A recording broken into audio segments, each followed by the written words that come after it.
বিলম্বে ইফতার করবেন না কখনো। এক নাম্বার, দেরি করে ইফতার করা নিষিদ্ধ। ইহুদিরা দেরি করে ইফতার করে। বিশ্বনবী বলেছেন, এই উম্মত যতদিন আগে আগে ইফতার করবে, এই উম্মতের কপাল থেকে কল্যাণ কেউ ছিনিয়ে নিতে পারবে না। চিল্লায় বলেন ঠিক কিনা? আজানের জন্য বসে থাকবেন না, সময় দেখবেন। স্থানীয় সময় যখন সূর্যাস্ত হওয়া মাত্র বিসমিল্লাহ, খেজুর খেয়ে ফেলবো। 2 নাম্বার, রমাদানের পবিত্রতা বজায় রাখবো। কোন তর্ক বিতর্ক অশ্লীলতায় আমরা জড়াবো না, ঝগড়া করবো না, সরাসরিও না, ফেসবুকেও না। কালি দিলে বলবেন ইন্নিমরুন সায়েম, আমি রোজাদার। ব্যাড হ্যাবিট থাকলে রমাদানে এটা ছাড়ার মহা সুযোগ। স্মোকিং এর অভ্যাস আছে অনেকের, ঠিক কিনা? করবেন না কেউ। যদি কারো থাকে, কে করে হাত তোলালাম না আমি। এই রমাদানে এই স্মোকিং হ্যাবিট থেকে আমরা বেরিয়ে আসবো, ঠিক কিনা বলেন? 3 নাম্বার, আমরা মিথ্যা বলবো না। বিশ্বনবী বলেন, মান লাম ইয়াদা কাওলা যুরি ওয়াল আমালা বিহি ফালাইসা লিল্লাহি হাজাতুন ফি আইয়াদা তাআমাহু ওয়া শারাবা। যে রমজানে মিথ্যা কথা, মিথ্যা কাজ, মিথ্যা সাক্ষী ছাড়তে পারে নাই, তার না খেয়ে থাকা, উপবাস থাকা দিয়ে আল্লাহর কিছু যায় আসে না। 4 নাম্বার, অপচয় করব না।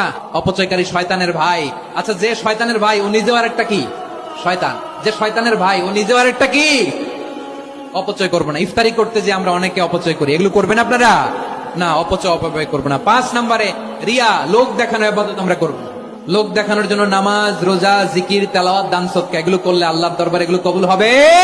বিশ্বনবী বলেন, দাজ্জালের ফিতনার চেয়ে একটা বড় ফিতনার ভয় আমি করি। সেটা কি? আর রিয়া, শো অফ মেন্টালিটি, লোক দেখানো মানসিকতা। এটা থেকে আমরা বিরত থাকবো ইনশাআল্লাহ। 6 নাম্বার, অনেক গুরুত্বপূর্ণ। ব্যবসায়ী ভাইরা, অনেক অসাধু ব্যবসায়ী আছে, রমজান আসলে নিত্য প্রয়োজনীয় পণ্যের মূল্য বৃদ্ধি করে দেয়। এগুলো করবেন না। মজুদদারি করবেন না। পণ্যের কৃত্রিম সংকট বাজারে করবেন না। আপনি লাখ টাকা কামায়া ভাবছেন যে রোজাদারদের কষ্ট দিয়ে ধনী হবেন। এমন রোগ আল্লাহ আপনারে দিবে, কোটি টাকা দিয়েও আপনি হাসপাতালের বিল পরিশোধ করার ক্ষমতা আপনার হবে না। খবরদার। আর শেষ বয়সে দেখবেন কি কষ্ট আপনার হয়। আপনি রোজাদারদের কষ্ট দিচ্ছেন, আল্লাহ আপনার সুখে রাখবে?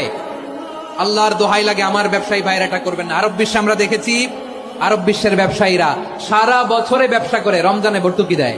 আর আমার দেশের কিছু অসাধু ব্যবসায়ী রমজানে গলাকাটা ব্যবসা করে আর সারা বছর সেইটার উপর দিয়ে চলে। চিল্লায় বলেন ঠিক কিনা? করবেন না, এটা করবেন না। নিত্য প্রয়োজনীয় পণ্যের মূল্য বৃদ্ধি করা হারাম, পণ্যের কৃত্রিম সংকট তৈরি করা হারাম, মজুদদারি করা হারাম, রোজাদারদেরকে কষ্ট দেয়া হারাম। এটা করবেন না। 7 নম্বরে সর্বশেষ কথা, অধীনস্থ যারা আছে তাদের কাজের চাপ আপনারা কমিয়ে দিবেন। কাজের লোক, ফ্যাক্টরির ওয়ার্কার, স্টাফ, তাদের প্রতি যদি রহম করেন, আপনার উপর রহম করবে কে?